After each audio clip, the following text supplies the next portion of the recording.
Alors aujourd'hui, on va voir à peu près à quoi ressemble une journée Zamani. Normalement, de façon, les matins, je passe d'abord à l'atelier. Je récupère s'il y a des produits finis pour les acheminer à la boutique. Mais là, c'est déjà fait, vous avez remarqué, pour aujourd'hui. Donc après, on va aller à une agence de transport pour récupérer des matières premières qu'on nous a livrées. Et ensuite continuer à la boutique parce qu'aujourd'hui c'est la réouverture du showroom Zamani parce qu'on avait fermé à peu près 2 semaines. Et donc on s'attend quand même à un petit peu.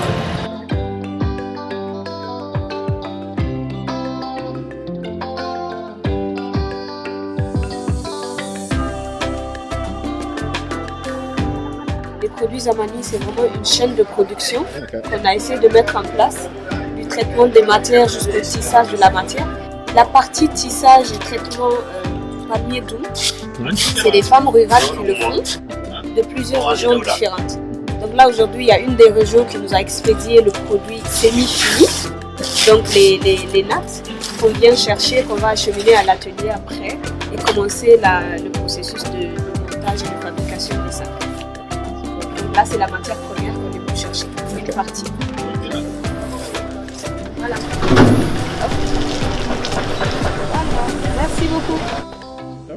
Là, on va aller à la boutique parce que je dois être là.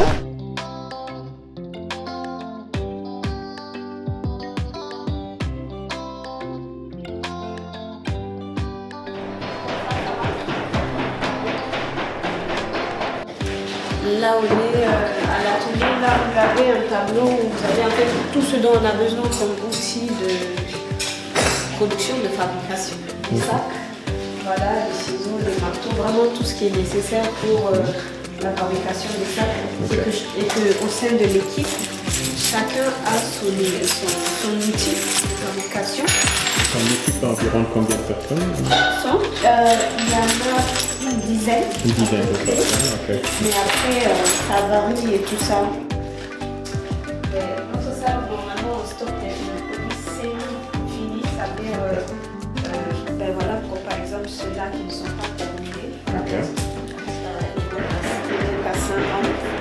Ok, oh. Donc, on les met là. Il y a une autre salle où quand ça finit complètement, on les met en fait. Donc là, ça me permet de voir quand je viens. Normalement, chacun a. Donc là, ça s'est passé. C'est des mots. L'équipe, chaque personne a son nom. Et quand je viens, ça me permet de voir le niveau d'évolution du travail de chacun, puisque c'est des objectifs par semaine. Voilà, vous avez tout ce qui est cuir et vraiment tout ce qui est ce qu'on va utiliser en fait dans comme matière première pour la fabrication des sacs. Donc là, c'est vraiment des lots qu'on reçoit. Alors parfois, c'est soit en fonction de ce que je leur dirai dont on a besoin, en fonction de certaines collections qu'on veut faire. Donc je peux leur dire, cette fois-ci, on veut que du noir. Cette fois-ci, on veut que du blanc.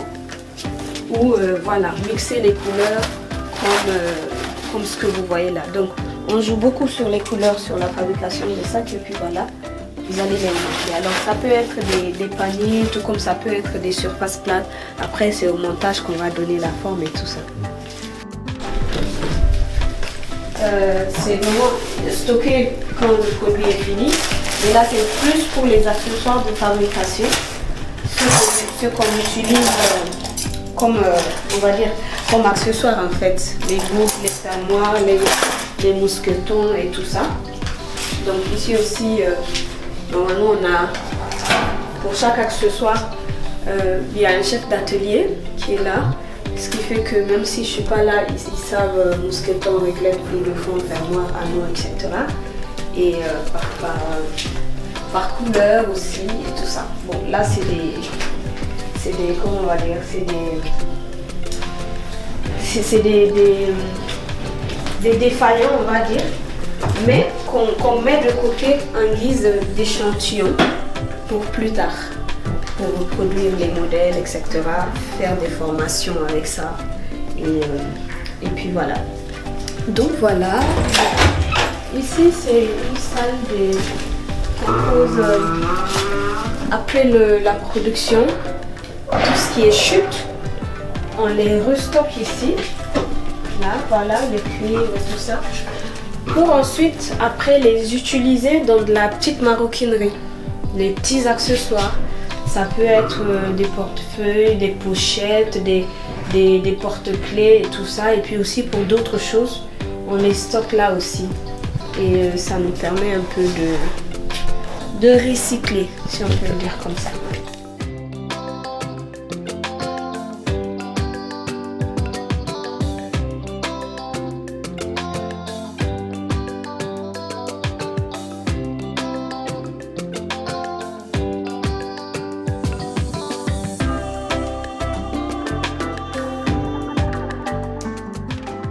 Là, vous avez le showroom, c'est un peu reparti en disons 3 compartiments. Là, vous avez le hall, vous avez vraiment la plupart du temps tout ce qui est collection sac et tout ça. Et vous avez remarqué qu'on joue beaucoup avec les couleurs aussi. Et la matière principale que vous connaissez, qui est là. Et puis là, on a essayé de ramener en flash quelques anciennes collections parce qu'on avait commencé au début avec cette matière-là, le rota, que les gens demandaient beaucoup. Pour la réouverture, on a essayé de ramener en quelques pièces uniques parce que le concept aussi c'est ça, c'est de faire des pièces uniques, de l'édition limitée. Donc vous pouvez par exemple trouver la même collection mais pas identique plusieurs fois. Donc il y a toujours une petite différence. Et là vous avez ça, on va dire des chaussures. C'est vraiment tout ce qui est simple et relax, des sandales hommes, femmes, et avec une diversité dans les pointures. Et puis après, avant aussi, il y avait ce qu'on appelait les chic jabos, parce que ça a commencé, c'est un peu l'histoire Zamani, quoi. Ça a commencé par ça, ouais, ces petits accessoires là. Et puis ici, normalement, c'est une salle qui est fermée. Avant, il y avait aussi tout ce qui est articles hommes, des cartables et tout ça, mais là, on a mis des trucs d'été, des chats. Et puis voilà à peu près le showroom Zamani. Là, on garde quelques souvenirs des événements auxquels on participe parfois. Les défilés, les expos, ici ou ailleurs. Et puis voilà. C'est ici que je passe la majorité de la journée. Quand je finis le terrain. Je viens, je reste là jusqu'à la descente. Je ferme à 19h. À 19h, ok. Officiellement. Après, ça dépend. Parfois, il y a des clients qui viennent à la descente du boulot. Donc, il y a toujours une petite marque. En fait, ça a été une succession de plusieurs petites idées qui ont abouti à ça. Parce que, comme tout à l'heure, je vous disais qu'en fait, par exemple, ça avait commencé par des chic jabos. Ceux qui ont suivi un peu l'évolution de la marque ont vu qu'au début, on n'a pas forcément commencé par tout ça, en fait. On a commencé par des petits accessoires en wax et tout qu'on faisait. Ensuite, après, le concept Zamani en tant que tel, c'est quelque chose que je nourrissais moi avant de revenir. Je voulais vraiment créer une marque en maroquinerie. Mais je ne voulais pas le faire de façon classique et ordinaire, ça veut dire les sacs en wax, les sacs en cuir qu'on connaît. Je voulais vraiment quelque chose d'assez original et il fallait d'abord être sur le terrain et faire cette étude-là, voir quelle matière rare que les gens n'ont pas l'habitude de voir sous un œil moderne, je peux revaloriser. Et ça a été le palmier d'eau. Et j'ai commencé à faire simplement des petits échantillons que je portais moi-même. Et de fil en aiguille, les gens les appréciaient et je me suis dit, il faudra prendre ça au sérieux. Alors je peux vous parler pendant des heures de Zamani, mais pour moi c'est un peu compliqué. Mais oui, Daouda Mariama, nigérienne, qui accumule plusieurs petites expériences par-ci par-là, partout, qui a eu une certaine ouverture d'esprit par rapport à plein de choses et qui a aussi cette envie de vouloir valoriser en fait son pays. Après, est-ce que c'est... On essaye, tout simplement. On essaye tant bien que mal. Les mentalités restent encore compliquées ici, là, mais on essaye. C'est vraiment la mission principale. C'est qu'à travers Zamani, des gens d'ailleurs qui ne sont même pas au courant de l'existence du Niger dans le monde puissent savoir qu'il y a un pays où on fait de belles choses quand même. Et ça, c'est très important. Oui, on peut dire que en tout cas c'est une fierté aussi, oui, qu'on ait aujourd'hui des gens de partout qui nous écrivent sur la plateforme Zamani. Comme il a dit le client tout à l'heure, ça peut aller jusqu'en Guadeloupe, au Canada, par-ci.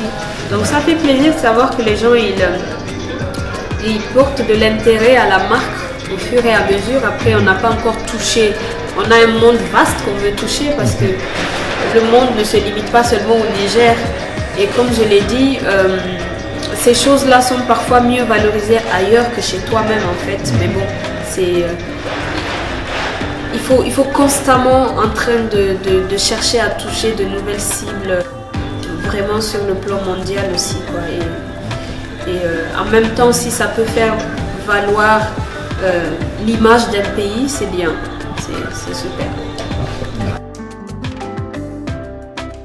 Lancer quelque chose, principalement au Niger, ça demande 10 000 fois plus d'efforts qu'ailleurs, quoi, parce que bon, on connaît notre pays, mais donc des challenges, il y en a, oui, il y en a énormément, mais à la fin de la journée, c'est les plus persévérants et les plus courageux qui avancent.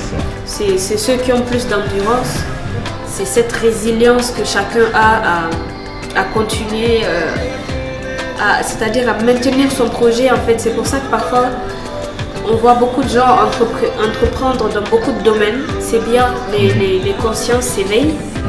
Le Niger, en tout cas, ça fait partie des pays où ce volet-là a démarré un peu en retard, mais c'est bien. Mais alors, pendant ce parcours, il y en a qui ont lâché, d'autres qui ont eu des idées fantastiques, mais ça n'a pas abouti. Donc tout ça dépend de la passion. Moi, j'aime limiter ça à la passion. Il faut vraiment être passionné par ce qu'on fait pour pouvoir supporter le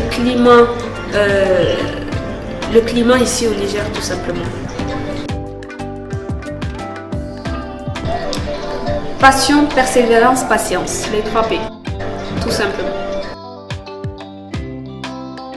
Le blocus au Niger, c'est vraiment les mentalités, c'est que les gens n'ont pas encore compris que il faut qu'on arrive à un niveau comme par exemple des pays comme la Côte d'Ivoire où le marché est vaste en fait, il y a de la place pour tout le monde en fait, tu n'as pas besoin de piétiner l'autre pour avancer en fait. Donc, et c'est à ça qu'on doit arriver au Niger, c'est changer de mentalité, de façon de voir et que chacun se concentre sur un but bien précis, mais avec une seule mission, c'est faire en fait la fierté du pays en fait. Si tous les Nigériens voyaient les choses de cette manière, je pense qu'on serait loin aujourd'hui. Mais il y a encore beaucoup de choses à faire, mais il faut être persévérant, comme j'ai dit. Tout simplement.